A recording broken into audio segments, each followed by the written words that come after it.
What's up, everybody? Back in the garage here. Damn, dude, I need a haircut. Hold out the EM1 for a bit. This is the beauty that I need to get cracking on. Damn. Literally how I left it. All right, so today I'm going to start removing the suspension components. I'm not going to be necessarily installing the new ones.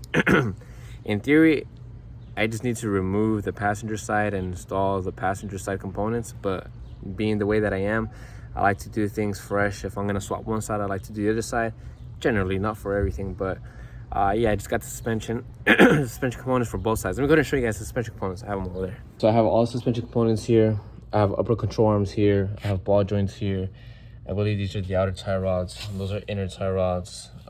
These are no, these are compliance bushings. These are the stabilizer bushings. I will put the part numbers for you guys, for those of you guys that are interested.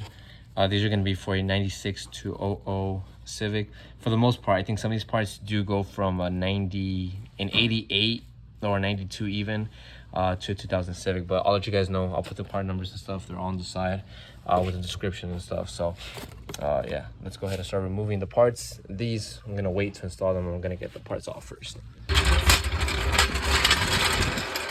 I couldn't figure out any other way to pick it up. It will slant to the floor, so I just put a 2x4 and I'm putting it on a piece of the frame, but it's good, it's not bending, so it should be good. Because it wasn't clearing on any of these pieces here. That was down to the floor. The actual, I don't have another jack, so the actual pinch point wasn't accessible, so I just have it right here. It's doing pretty good, so.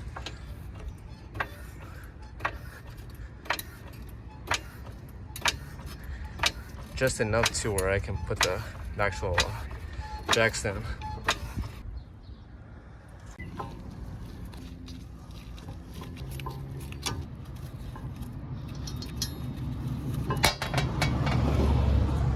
Damn. Face of the wheel. All right, so first I'm gonna go ahead and take off the caliper. It's just this bolt here on top. It has one on the bottom there. Just 1, 2, that's it. Obviously I'm gonna be running into clearance issues like that, trying to get it out.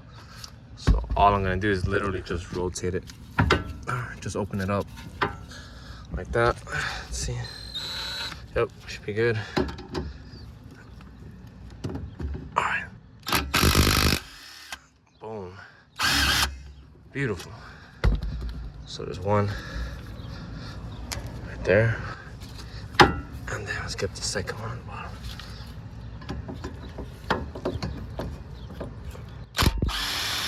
Beautiful. And now that that's loosened, this should just pop right out. Okay, like that. Now, gonna see if I have some zip ties so I can tie it up, maybe to the spring here. That way this is out of the way. If you've ever had to make a zip tie extension, you know what I'm talking about. I know you've been in a desperate situation. You've been down bad. Yeah.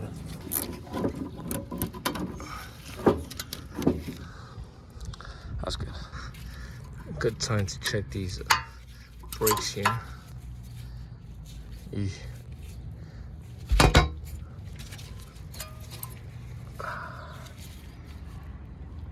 Wearing out pretty evenly, but I'll definitely replace them. I don't have a socket that's big enough to take out the axle nut, so I'll just leave it on there. Anyways, it's out of the freaking trans already, so it'll just pull out with the whole assembly. So I'll just leave that there. This bolt 16 just came off. Should be the same thing for this top one right here. This is the outer tie rod. It also has a cotter pin.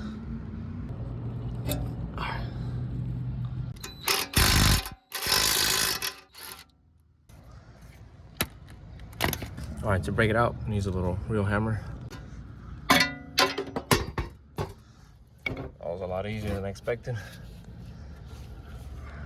That's crazy. I'm probably gonna hang this thing up on the wall. My phone died yesterday, so let's continue. I almost can't hear anything, but I would recommend one of these because sometimes this thing hurts. All right, I'm gonna remove this nut up here, the one for the upper part of the knuckle, for that ball joint. Get a swivel. 17. It should fit right up. And just angle it this way. Bro, what a breeze. What a breeze. But to get the ball joint There's a supposed to be a good cotter pin here. It's not too good of an actual cotter pin. Yeah, half of it just broke up.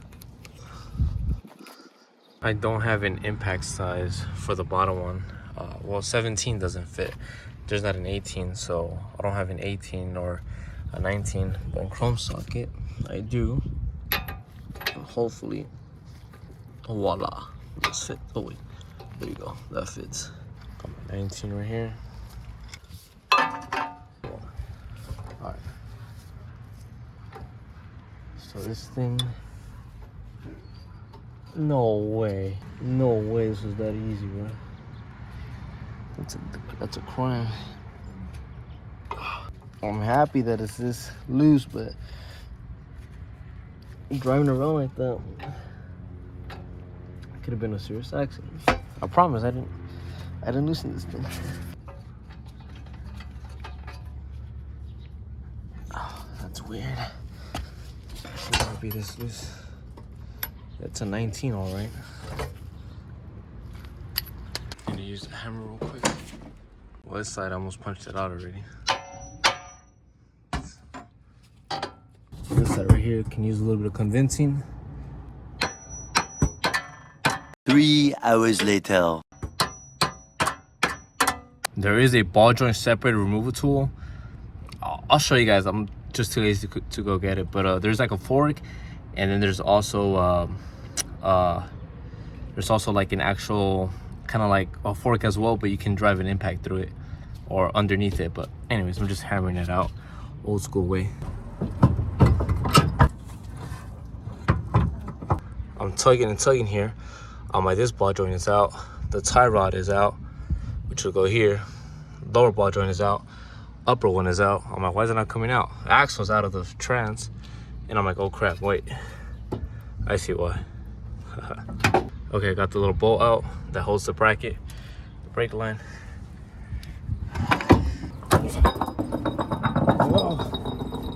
See, what you should be using is this. It's a forged ball joint separator. So basically this part you insert it between the end of the ball joint and the end of the knuckle, and then with an impact or even with just a breaker bar, you just go ahead and tighten it, and it'll literally lift this thing up and it'll pop it right out. But your boy was too lazy to use that. All right, so this is the whole knuckle with the axle. To be honest with you, I would only recommend hammering out the ball joints, whether it's that one, the one that goes from the tie rod, and then the bottom one. I would only really recommend hammering it out if you know for a fact that you're going to be replacing your ball joints. For a fact, I know I'm going to be replacing this one, the top one, and then the tie rod one as well. Actually, you know what? Damn, I don't know if I forgot the tie rod. But anyways, back to the point.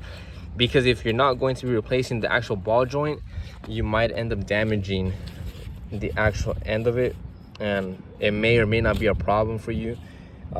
You know, you might get locked out of trying to put the cotter pin, so you know that's not ideal at all. This ball joint though, it's not terrible, but you know, we're here already, so we're gonna be replacing it. Also, I wouldn't recommend hammering the bottom ball joint out because the possibility of you damaging your brake dust shield is pretty high. As such, look at that. I damaged it. Clearly, it's not to the point where it's detrimental damage, to the point where I can't use it. It's still usable, but you know, on a car like this, I don't mind doing this. But let's say on the EM1, oh hell no, I would never do that. I would probably use at least the fork, the ball joint fork tool. I kind of don't like that one because that one kind of, I feel like it pinches into the ball joint boot. Same thing can happen with the ball joint separator tool, but I would use something like that for sure on the EM1. But you know, since this one's race car and stuff, you know, I don't mind. At least my knuckles and stuff and all that suspension components are not expensive yet. I'm not sure if you guys really understand how much damage the actual suspension on this car took during the accident.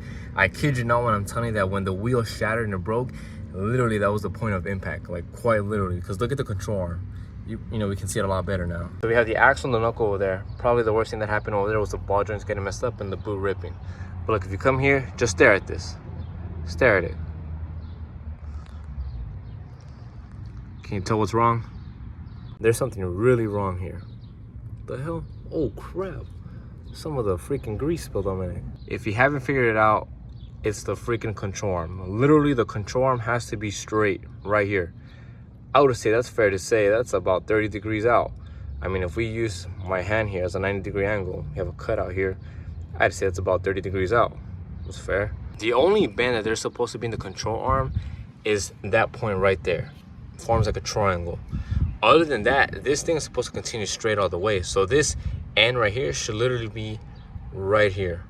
But no, impact, right? It hit from this way, wheel shattered, and then boom, annihilated this and completely obliterated this. So, I mean, it makes sense, it's all there. Look, if you don't believe me about the control arm, look at this. Look at this control arm, the driver's side, it's perfect, it's straight. Look at the control arm, it's literally straight. There's no angle, 30 degrees that way, 30 degrees this way. No, it's just literally straight. And like I said, the only bend it has is that one right there, boom. Forms a little triangle like that, triangle, but then this side is straight. As suspected, the control arm is broken. I'm telling you, because look how far back this end of the control arm is compared to where the actual bolt is here with the nut at the end. Like, this is a lot far back and this is forward. Look at that. It's like, and then it goes up and then, but look, you can tell right there, clearly, like right there, it's broken. That's crazy, man. With the whole knuckle here and everything, and the freaking fork here, really wasn't able to tell. I mean, the fork is here, but yeah, it's gonna be clear as sky. I'm gonna remove this right now real quick, and then we'll check that out. That's freaking crazy. I'm gonna hang this thing up. What would I do without swivels? If you're telling me that I have more torque than the actual impact, we have a problem. That means you better replace your impact. See, luckily I had a space to fit in a breaker bar, but usually that's not the case. So maybe you just need a little head start. Oh, now you run into another problem.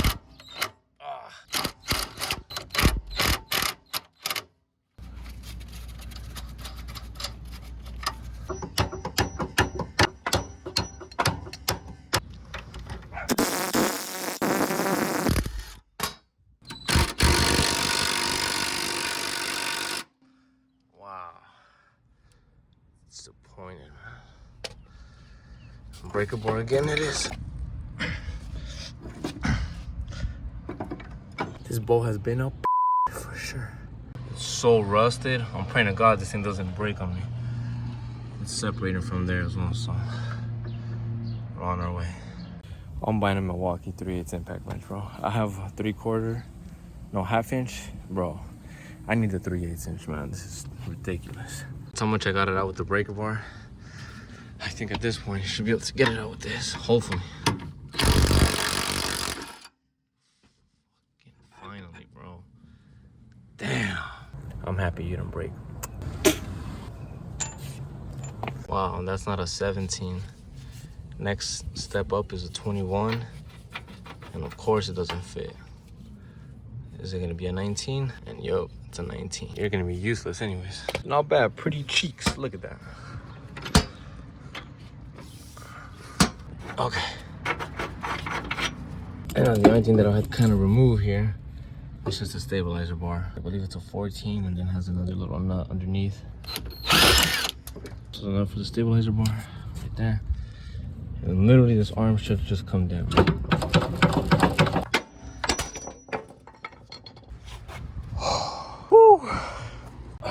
Little cool pads that my sister gets at work. She gave me like a whole pack. But anyways, to get this other half of the little control arm out, there's 4 bolts here. 1, 2, 3, 4. Let me go ahead and get those out. This bracket comes off. 1, 2.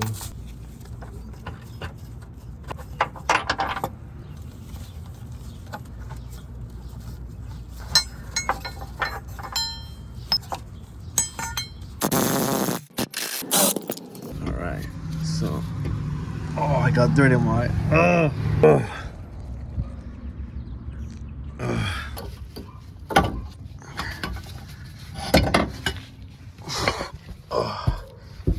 All right, so the bolts for those upper control arms, one of them is here on this side, the other's on the other side of the battery there. Oops. All right, there, I broke it loose.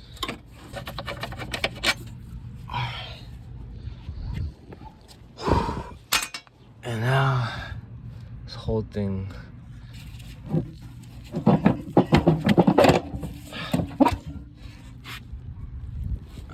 Cool. So as you guys saw, I took everything out, right?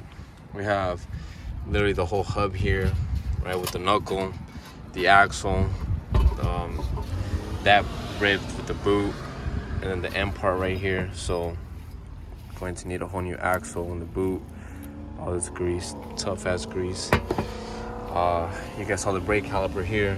Well, half of it is here. Still have it joined there.